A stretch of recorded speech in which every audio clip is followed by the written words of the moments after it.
social. All right, Darnell, what you got, big boy? Oh, yeah, Mark. What's up, Marcel? I ain't seen you since the NBA Finals, man. You a damn lie. You was eating dinner at that March of Dimes event. I was, man. You didn't come to celebrate your boy. You came to get the food. Let's get it going, man. You gonna call me out. All right, let's start off with Kawhi Leonard, who has everyone glued to their phones waiting for updates on his decision. Man. Fans were literally lining up outside a hotel in Canada waiting for Kawhi to meet with Raptors president Musa Ujiri.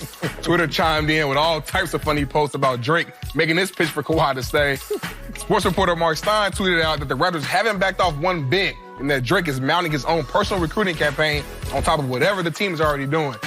So I'm going to toss to you, Marcellus. What celebrity would you bring out to get Kawhi on the Clippers? Oh, you talking celebrity, huh? Yes, sir. Oh, you like everybody else. Marshall? Oh, no. Oh, we got these jokes, too, huh? Wow, y'all haven't graduated yet. Y'all still talking about fame. I'm talking about fortune. I'm talking about the richest owner in sports. I'm talking about 44 billion strong. And if y'all need a name, how about just look at every damn basketball ever created? Who's on that? Jerry West. Clipper Darrell. We bringing Jerry West, and we bringing Steve Ballmer. We got fame and fortune. And it's L.A., baby. Minus third place. I think I'm bringing Lonnie Gonzalez. He's supposedly the best tire salesman in L.A. South Coast Auto Clinic. Because I'm thinking a guy like Kawhi, if I can get you a good deal on a set of radials, man, that's going to put me over the top with Kawhi. Yeah, I'm going to go with Riri. I mean, why not go with somebody who could sing real well, probably smells nice, walks onto the court real well, carries themselves in a very professional way. That we roll. Gets in trouble. That ain't the Clipper way. All right, moving on to the gridiron. Cleveland Browns star QB Baker Mayfield hasn't really slowed down his antics since coming to the NFL, but we could be seeing a changed man very soon. Baker's fiance posted on Instagram that the two are set to get married this weekend, and reportedly it's nearby in Malibu. Just catch you want to crash the party. You know it. But guys, do y'all think that tying a knot will mellow Baker out? Yeah. Yeah. It's accountability. That's all. Yeah. Accountability. Yeah, you got to cut them nights out, the wing dinners in half at least, right? But then he posted on his account. Let's get to the. I read everything. I want to make sure he posted on his account too. Don't get out there too far. All right. She's from Nebraska, so I got to give points that she's going to be a leveling. But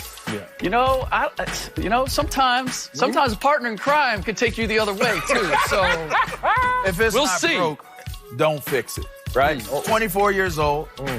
You know, he's #1 pick in the draft. Granddaddy Arrington talking.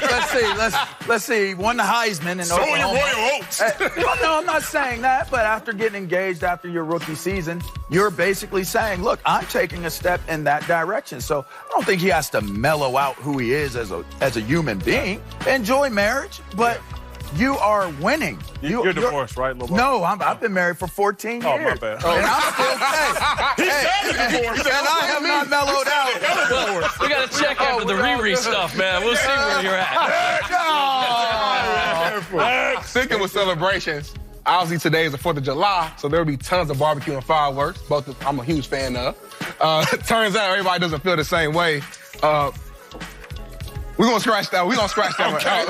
You already celebrated. Yeah, I'm already feeling good. You in the zone. I'm already feeling good. All right, but earlier this week, we know Whitlock's hair was trending all over Twitter. People believing it was fake, and there was tweets comparing his new hairstyle to Nick Wright's. And yesterday, Nick defended himself. Take a listen. Oh, man. I cannot vouch for Jason Whitlock's hair. Yeah. But don't be including me in these blog posts saying Jason Whitlock and Nick Wright have curious hair growth. Yeah. Mine has been day by day by day. Whitlock said his hair is real, but even if it is real, I wouldn't take credit for it because it ain't good hair. This right here is real hair. Oh, man, Whitlock, what's your response, man?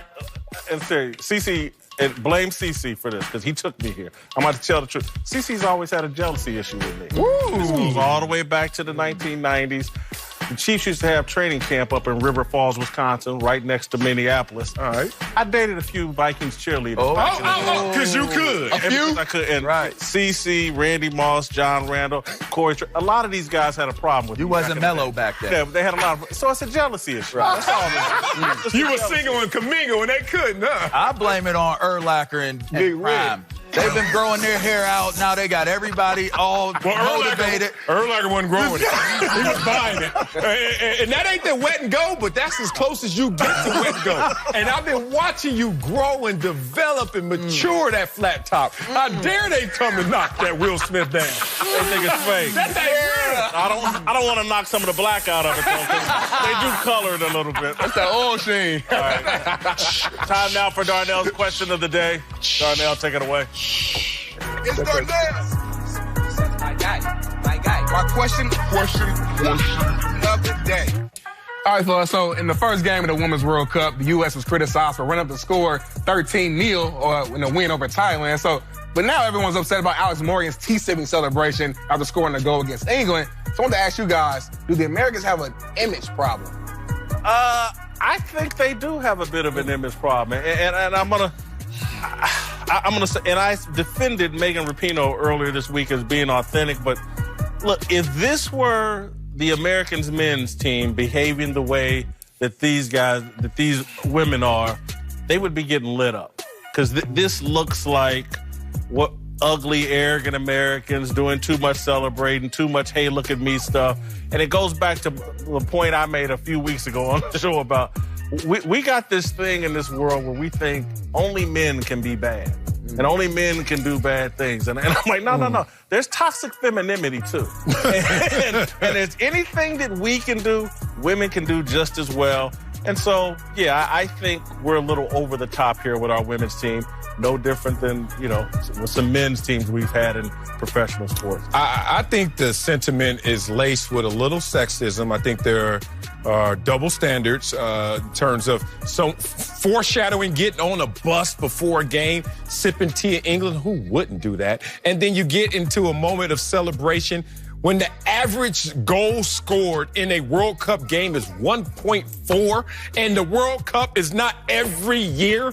And you talk about how... So you like what they're doing? I like what they're doing, and I understand that the image issue, if you get into that murky world, you're never going to win it, because there are some countries who we always say show more personality. Then when you show too much personality, bring it back. So look, just do you. By the way, this is how you stay married. Not talking about Riri, but double standard and all that. Right. Play it safe is what you're saying. Exactly. Yeah, right. Pretty much. Thank you, sir. Thank you.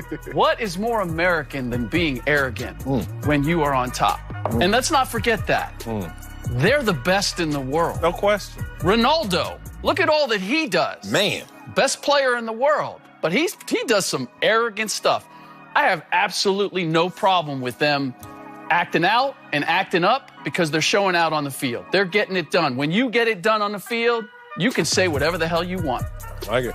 First of all, I'm a big fan of Ariel Krieger. First of all, number 11, she rocks them sticks. Went to Penn State. She's on the team. We knew it. I'm a big fan of this group, and you know what? They've come together. They're really close. They're really tight, and they really have a us against the world type of mentality, and their fan base falls in line with it.